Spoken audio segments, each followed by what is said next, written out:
the birthstone tag today. It was created by a girl called JG on YouTube. I'll link the original video in the description below.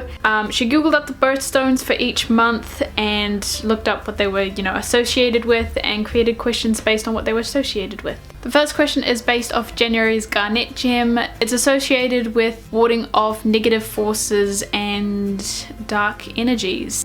The question is, name a book with the darkest or most evil character that you've ever read. And for this, I have to say any Stephen King book. I've said it before and I'll say it again. He creates these antagonists, these villains that have no name and are just simply there to just cause chaos, damage shit, and kill people. Or maim them in some cases, because obviously, you know, Stephen King may be brutal, but he doesn't kill all his characters. The second question is based off Amethyst, which is February's birthstone, which is associated with royalty. So for this question, you name a book with regal qualities. This can either be based off of the characters, or you can just name the king of the books. And for this, I was gonna name a book called The Ugly Princess and the Wise Fool, but I don't have a physical copy with me, so I'm just going to name Seven Eves by Neil Stephenson. I chose this because this is probably the king of all books. Not only is it a mammoth of a book, but it's insanely good. It's sci-fi, so you know, when you see a sci-fi this thick, you know it's gotta be good. The next stone is Aquamarine from March. It is a wishy-washy kind of gem. The question is, name a wishy-washy character, a character who is not strong or is a follower. And for this I have to call out Anna Travis from Blind Fury by Linda LaPlante. Oh my god. I'm probably pissed off at that character mainly because throughout the entire book everyone was praising her for being this like strong, independent woman, but in reality when you read from her point of view, she didn't take care of herself. She drank like a bottle of wine every night. She let her body go, and as a detective you shouldn't let your body go because it's your job to, you know, chase the bad guys. And it wasn't until she met a dude that she started taking care of herself, and that royally pissed me off. The next birthstone is a diamond for the month of April, Diamond in the Rough. For this question you have to name a book that you love but is not very well known. For this question, I could probably gesture to the entirety of my bookcase. I may or may not have an obnoxiously hipster reading taste, but I'd have to name The Elder Gods by David and Lee Eddings. Obviously, duh, I love this book, but I personally don't know anyone who's read it, so yeah, it's my diamond in the rough. The next birthstone is an emerald for the month of May. It's said to balance energy. You have to name two characters who balance each other well.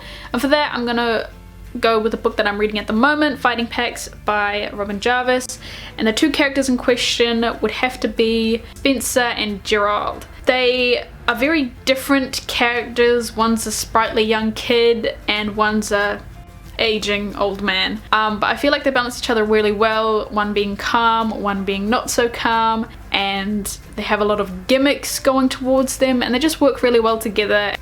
The next birthstone is Pearl for June. It's associated with loyalty and you have to name a character who is loyal to the end. For this I'm going to name Orc from the Gone series, especially from the book Light by Michael Grant. I can't really say too much about him, especially because this is the last book in the series, and I don't want to give any spoilers away, so just believe me, Orc's quite loyal. Even though in the beginning he doesn't really come out that way, he is loyal to the end. So the next birthstone is a ruby for July, which is associated with blood red, and you have to name a book that makes your blood boil. I don't have the physical copy of this book because it just pissed me off, so I'll put it away so I can't fucking look at it, and that'd have to be Strangers by Dean Koontz.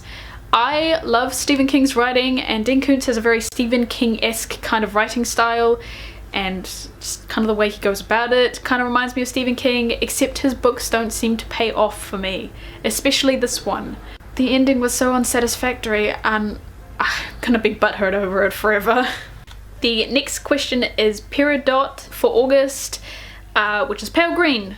It says it pales in comparison to other gems. The question associated with this: name a supporting character who you like more than the main character. And for this I would have to say Thomas from Magician by Raymond E. Feist. He starts out simply as the main's best friend and they get separated, and I thought, well, that's the last time I'm gonna see this cool guy because he was really funny. Only then did he come back like a couple chapters later and all the shit had happened, and he was such a cool character. He had drama going on. He had a lot of drama going on, so I really like Thomas. Probably a little bit more than Pug, because Pug kind of disappeared for like half the book. So Thomas, my main man. The next gem is Sapphire for September, which is blue like the ocean and calming. So for this you have to name a book that had a calming effect on you. And I'd name The Sound of Gravity by Joe Simpson. I'm just used to shit hitting the fan, and that kind of didn't really happen in this book. And at first it pissed me off, but then after a while I kind of got used to it and I was like, hey, this is kind of cool. And it gave me a new appreciation for what words can do. So, and then we have Opal for October, which is iridescent. You have to name an iridescent book. So this can be a book with a beautiful cover, or you can base your answer off a character who's like quirky or some shit like that. And for this I'd have to name Knife by R.J. Anderson. Good book. You can see it quite well here. It's glittery, it's shiny, it's got like a pixie, a fairy on the front, and when you twist it, you see the rainbow. That's a good one. You see the rainbow. I really like that. Then there's Topaz for November, which is associated with resilience. For this, you have to name a book with a character who rises to the top in a time of adversity. I have to go back yet again to the Gone series by Michael Grant. There's a lot of characters and they're really amazing, and I reread it this year so it's fresh in my mind. So I'd have to name Sam from specifically the book Gone, the first book of the series, because for the rest of the series he literally just takes all the shit. All the shit that happens in the series gets put on his shoulders, and he takes it with his chin lifted high and continues on. Fucking resilient to the max, man. And then obviously if I name him, I have to name the second half of the power couple of Fays and call Astrid.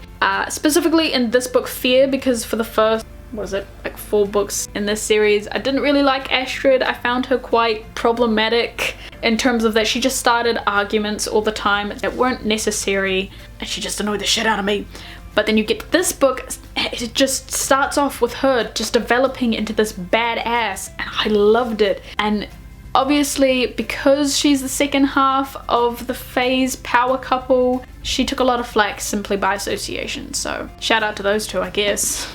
And the last birthstone is Blue Zircon for December. The gem is associated with friendships, and you have to name a book with a friendship that you would like to be a part of. I have 2 different pairs of friendships from the same series, so I'm gonna say it counts as one. And I would just like to point out that I would not like to be part of this friendship. I just admire their friendship from afar and do not ever want to be a part of that, considering that this series has like a 0.1% survival rate for its characters. So I don't want to touch that, but these are probably my favorite red friendships. And they'd be from the Enemy series by Charlie Higson, starting off with Freak and Deke from the first book. They were just so fun.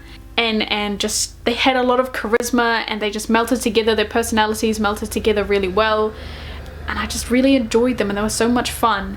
And then the second pair of friends would have to be Ed and Jack from The Dead, which is the second book. Their relationship is a little bit more on the rocks. I think they tended to butt heads more, but you kind of, in the end, you kind of realized, nah, these boys love each other. They love each other to death. And that's been the Birthstone tag. That was a lot of fun. I tag Monica from Easy Kill. Her links will be in the description for the 3rd video in a row. Maybe I should just, my links, I should just include hers as well. But yeah, Monica, I tag you, and anyone else that wants to do this, because fuck it, it's a fun tag. Roll them on out. I don't know. Bye.